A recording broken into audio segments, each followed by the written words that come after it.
दिलीप कुमार और मधुबाला की love story की चर्चा आज भी होती है। दोनों का रिश्ता काफी उतार चढ़ाव से गुजरा और अंत में खत्म हो गया। दिलीप कुमार और मधुबाला की मुलाकात साल 1951 में आई फिल्म तराना के सेट पर हुई थी। पहले दोनों दोस्त बने, लेकिन फिर उनकी दोस्ती प्यार में बदल गई। साथ में दोनों ने कई फिल्मों में काम किया, लेकिन सबसे ज्यादा मशहूर हुई मुगले आजम। मगर कम ही लोग इस बात को जानते होंगे कि इस फिल्म तक दोनों का रिश्ता खत्म हो चुका था। के आसिफ की फिल्म मुगले आजम की शूटिंग के दौरान दिलीप कुमार और मधुबाला लवर्स से एक्स लवर्स बन चुके थे। उनके ब्रेकअप की कई वजहें थी, जिनमें मधुबाला के पिता का रिश्ते में दखल देना और बाद में फिल्म नया दौर को लेकर शुरू हुआ केस, जिसमें फिल्म निर्माता बी.आर. चोपड़ा ने मधुबाला पर मुकदमा दायर किया और दिलीप कुमार को अपना गवाह बनाया। दोनों का रिश्ता खत्म होने में ये लीगल केस सबसे बड़ी वजह बना। दरअसल मधुबाला फिल्म साइन करने के बाद पीछे हट गई थी, जिसके कारण उन्हें कानूनी लड़ाई का सामना करना पड़ा था। मगर इसके बावजूद दोनों ने साथ में मुगले आजम में काम किया और इस फिल्म में एक सीन शूट करते समय दिलीप कुमार ने मधुबाला को एक जोरदार थप्पड़ रसीद कर दिया। दरअसल सीन ऐसा ही था जिसमें सलीम को अनारकली को थप्पड़ मारना था, लेकिन दिलीप कुमार ने एक्टिंग के बीच मधुबाला को जोरदार थप्पड़ मारा था, जिसके बाद डायरेक्टर ने कहा था कि उन्होंने अपना गुस्सा निकाला। इस घटना का जिक्र खतीजा अकबर की किताब I want to live the story of Madhubala में अजीत के जरिए किया गया है, जो मुगले आजम में उनके को एक्टर थे। अजीत दिलीप के साथ नया दौर में भी थे। किताब में बताया गया है कि दिलीप ने मधुबाला के चेहरे पर पूरी ताकत से मारा था।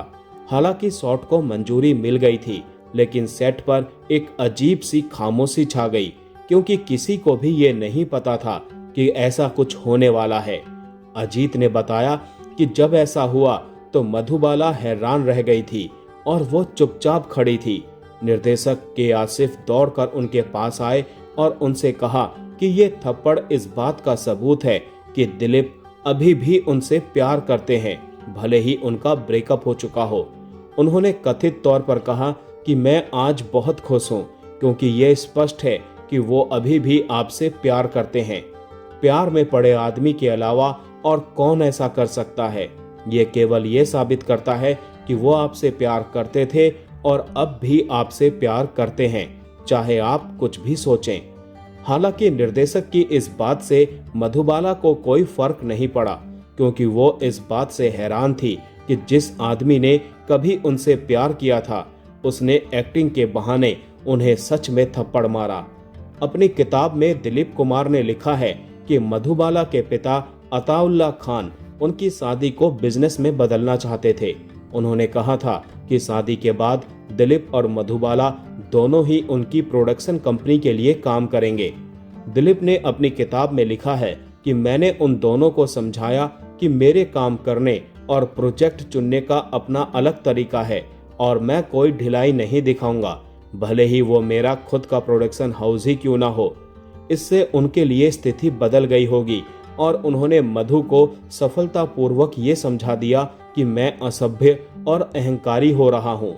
बता दें कि मधुबाला और दिलीप कुमार के बीच दुश्मनी इतनी बढ़ गई कि उन्होंने आखिरकार एक दूसरे से बात करना ही बंद कर दिया। उन्हें आज भी सलीम और अनारकली के रूप में उनकी ऑन स्क्रीन प्रेम कहानी के लिए याद किया जाता है, लेकिन उनकी असली जिंदगी की दुखद प्रेम कहानी किसी फिल्म से कम नहीं थी। भले ही उस वक्त दोनों का रिश्ता टूट गया, लेकिन अपने आखिरी वक्त में मधुबाला ने दिलीप कुमार से मिलने की इच्छा जताई थी और वो उनसे मिलने गए थे। दिलीप कुमार ने इस बात का जिक्र अपनी ऑटोबायोग्राफी में किया था। उन्होंने सायरा बानो की खूबियों के बारे में भी बताया है। उन्होंने बताया कि सायरा को कभी उनके अतीत से परेशानी नहीं थी, वो आज में जीने वाली इंसान है। दिलीप ने बताया कि जब वो फिल्म राम और श्याम की शूटिंग के लिए मद्रास में थे, उन्हें मधुबाला का संदेश मिला था। उन्होंने कहा कि हमारे निकाह के बाद जब हम मद्रास में थे, मुझे मधुबाला का मैसेज मिला कि वो मुझसे मिलना चाहती है। मैंने मुंबई आते ही सायरा को मैसेज के बारे में बताया। तभी सायरा ने कहा कि मुझे मधु से मिलना चाहिए। दिलीप कुमार ने मधुबाला से आखिरी मुलाकात के बारे में लिखा कि जब मैं मधु के घर गया तो मुझे यह देखकर दुख हुआ कि वो बहुत कमजोर लग रही थी। उसके चेहरे का पीलापन न केवल उसके खराब स्वास्थ्य के बारे में बता रहा था, बल्कि उसकी खूबसूरत मुस्कान भी एक प्रयास की तरह लग रही थी। वह मुझे देखकर खुश हुई और बोली, हमारे शहजादे को उनकी शहजादी मिल गई है, मैं बहुत खुश हूँ। मधुबाला ने उन्हें बुलाया था क्योंकि उन्हें कुछ सलाह की जरूरत थी। दिलीप कुमार ने इसके बारे में बताया। वो कुछ निजी मामलों को लेकर चिंतित थी जिन पर उसे मेरी सलाह की जरूरत थी, और हमने उन पर तब तक चर्चा की जब तक वो कुछ हद तक संतुष्ट नहीं हो गई। फिर वो शांत हो गई। वो आखिरी बार था जब मैंने उसे देखा था। 23 फरवरी 1969 को उनका देहांत हो गया। बता दें कि दिलीप कुमार और मधुबाला की लव स्टोरी फिल्म तराना के दौरान शुरू हुई थी और दोनों शादी करना चाहते थे, मगर मधुबाला के पिता की दखलंदाजी इस रिश्ते को ले डूबी। मधुबाला ने 1960 में किशोर कुमार से शादी की, लेकिन उनका रिश्ता किशोर कुमार के साथ भी अच्छा नहीं रहा।